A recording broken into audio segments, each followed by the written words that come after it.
കൊല്ലത്ത് റെയിൽവേ നടത്തിയ mock drill ഒരു നിമിഷം ഏവരെയും ഞെട്ടിച്ചു. റെയിൽവേ സ്റ്റേഷനിൽ മറിഞ്ഞ ട്രെയിൻ ബോഗി ഉയർത്തുന്നതും രക്ഷാപ്രവർത്തനത്തിന്റെ വേഗതയും റെയിൽവേയുടെ കാര്യശേഷി തെളിയിക്കുന്നതായിരുന്നു.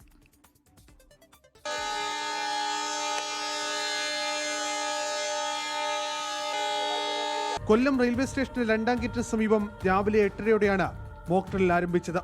അപകട സൈറൻ മുഴങ്ങിയതിന് പിന്നാലെ പാളം തെറ്റിമറിഞ്ഞ ബോഗിക്കരിയിലേക്ക് റെയിൽവേ മെഡിക്കൽ സംഘവും അഗ്നിരക്ഷാസേനയും ദുരന്ത നിവാരണ സേനയും രക്ഷാപ്രവർത്തകരും കുതിച്ചു.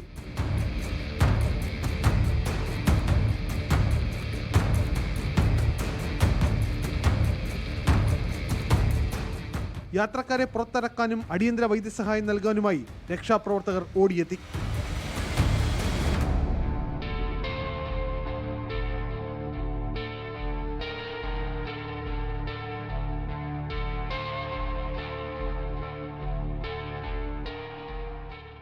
ബോഗികൾ ഉയർത്തി പാളത്തിൽ വെച്ചും അനുബന്ധ സംവിധാനം പുനഃസ്ഥാപിച്ചും വിദഗ്ധരും തൊഴിലാളികളും ബിഗ് ബഡ്ജറ്റ് സിനിമയുടെ സെറ്റിനെ വെല്ലുന്ന രീതിയിലുള്ള സംവിധാനങ്ങളാണ് ഒരുക്കിയത്. ഇതിനകത്ത് നമ്മൾ ഓരോ ഏജൻസിയുടെ റെസ്പോൺസ് ടൈമാണ് മാക്സിമം നോക്കുന്നത്.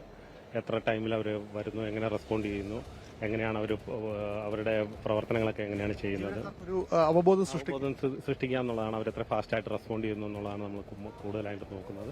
പിന്നെ NDRFന്റെ അവരുടെ ഒരു എക്സ്പീരിയൻസ് ഉണ്ടല്ലോ, അത് നമുക്ക് കാണാൻ പറ്റും. അവരെങ്ങനെയാണ് റെസ്ക്യൂ ചെയ്യുന്നത്, അവർ ഓരോ ഓപ്പറേഷൻസ് ചെയ്യുന്നത്. സംസ്ഥാനത്ത് എല്ലായിടം നടത്തുന്നുണ്ടോ? ഇല്ല, അങ്ങനെയില്ല. ഞങ്ങൾ നേരത്തെ എറണാകുളത്താണ് നടത്തിയത്. ഇപ്പോൾ കൊല്ലത്ത് നടത്താനായിട്ടാണ് നമുക്ക് ഇൻസ്ട്രക്ഷൻ കിട്ടിയത്. അപ്പോൾ അതിനനുസരിച്ച് കൊല്ലത്ത് ചെയ്യും. പിന്നീട് റെയിൽവേയുടെ അത്യാധുനിക ക്രെയിനുകൾ ഉപയോഗിച്ച് ബോഗികൾ ഉയർത്തി പാളത്തിൽ ഉറപ്പിച്ചു. സിഗ്നൽ ട്രാക്ഷൻ സംവിധാനങ്ങളും പുനഃസ്ഥാപിച്ചു.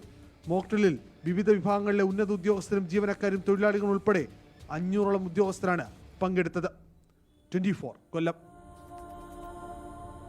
ലോകത്തെവിടെയായാലും ഏത് സമയത്തും 24 വാർത്തകളും ഓഗ്മെന്റഡ് റിയാലിറ്റി പാക്കേജുകളും എക്സ്പ്ലെയിനറുകളും വിശദമായി കാണാൻ ഞങ്ങളുടെ യൂട്യൂബ് ചാനൽ നിങ്ങൾക്ക് സബ്സ്ക്രൈബ് ചെയ്യാം.